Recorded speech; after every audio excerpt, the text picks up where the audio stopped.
Hello सभी लोगों को बहुत बहुत स्वागत है हमारे चैनल पे। ये वीडियो उन लोगों के लिए है जिनका आप जब भी मॉक देने जाते हैं और मॉक के बाद आप जब अपना एनालिसिस करते हैं या स्कोर जब आपका आता है तो आपके मॉक में कम नंबर आते हैं।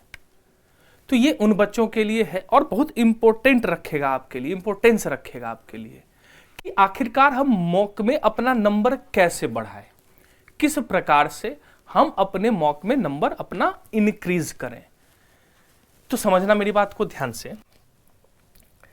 तो सबसे पहला तो आपको यह समझना है, सबसे पहला पॉइंट आपको यह समझना है कि आपकी तैयारी क्या है, यानी अपनी तैयारी को पहले जांचें। अपनी तैयारी को जांचें।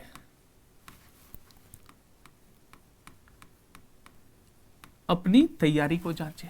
अपनी तैयारी को जांचें का मतलब क्या हुआ है, क्या समझना है यहां कि मान लो आपने तैयारी की है और उसमें से कुछ टॉपिक आपका क्लियर है, कुछ टॉपिक्स तो आपके क्लियर हैं और कुछ टॉपिक्स आपके क्लियर नहीं है।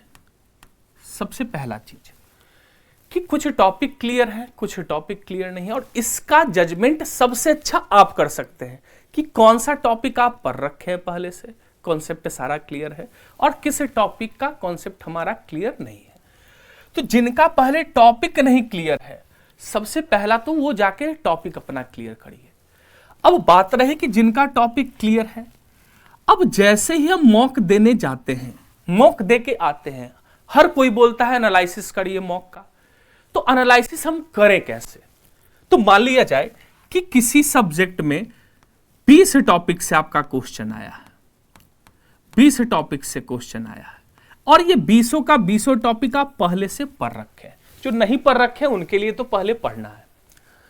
अब इनमें से आपको देखना है कि किस टाइप के क्वेश्चन का हम जो सॉल्यूशन है, सॉल्यूशन जो है वो हम लेट कर रहे हैं या फिर सॉल्यूशन कर ही नहीं पा रहे हैं, सॉल्यूशन कर ही नहीं पा रहे हैं। दो चीजें यहां, सॉल्यूशन लेट कर रहे हैं या सॉल्यूशन बिल्कुल भी नहीं कर रहे हैं। उसके लिए आप अलग से एक डाउट के लिए एक अलग से अपना एक पूरा कॉपी तैयार करिए। कॉपी कैसा तैयार करना है? पहले तो आप देख लेना कि सबसे ज्यादा हमें दिक्कत किस टॉपिक में आता है, और अगर टॉपिक क्लियर है तो कुछ टाइप में आपको दिक्कत आता होगा। तो जैसे ही हम मॉक दे के आए, अच्छा मॉक में भी क्या होता है कि ये सारा कुछ तो हम सोचते हैं कि कर लें, लेकिन जिस मॉक में हमारा नंबर ज्यादा आता है, जिस मॉक में हमारा नंबर ज्यादा आता है उसका हम खूब अच्छे से एनालिसिस करते हैं। मान लो 100 क्वेश्चन था, 80-85 नंबर लेके आए, हम खूब उसका एनालिसिस करते हैं कि चलो ये भी बना दिए, ये भी, खूब खुश होते हैं अपने मन में।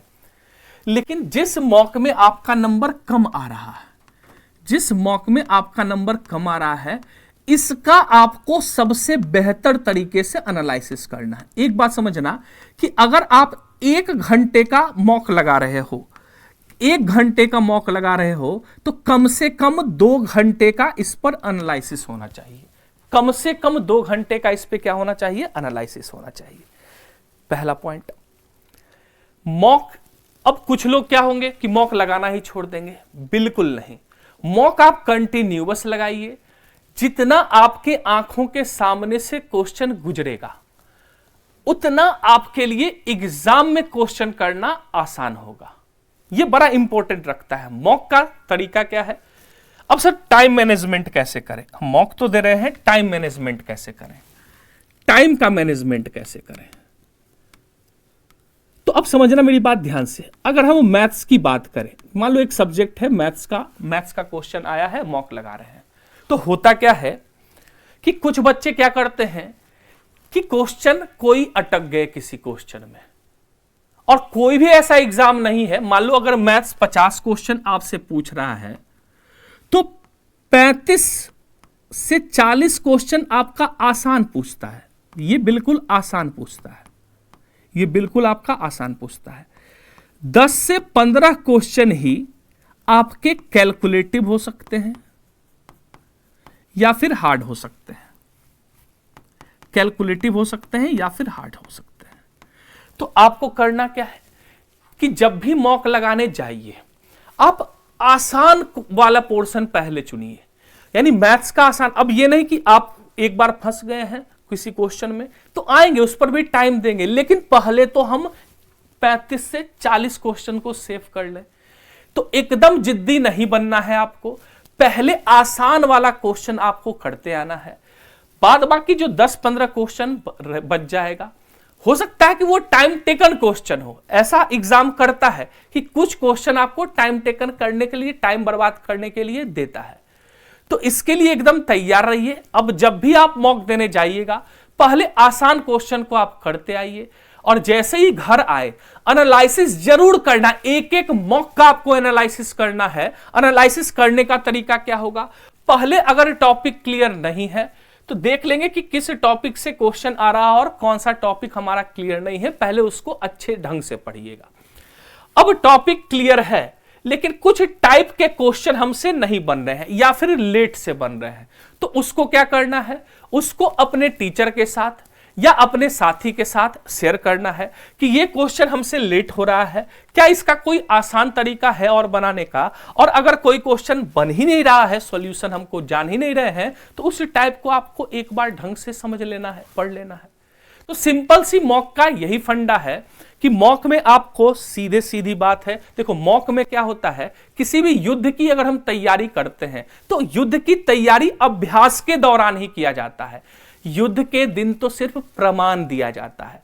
तो मॉक आपका क्या है, मॉक आपका अभ्यास है आपके युद्ध का, और इसका तो प्रमाण आप कहां दोगे, अपने एग्जाम में, कि आपने मॉक कितने अच्छे से लगाया, साथ साथ आपने मॉक का एनालिसिस कितना किया। तो युद्ध की तरह आपको लेना है, अभ्यास आपको करते रहना है, प्रमाण आपको आपका एग्जाम में करना है, देना है। Thank you. ये रहा आपका मॉक के लिए पूरा का पूरा सेशन।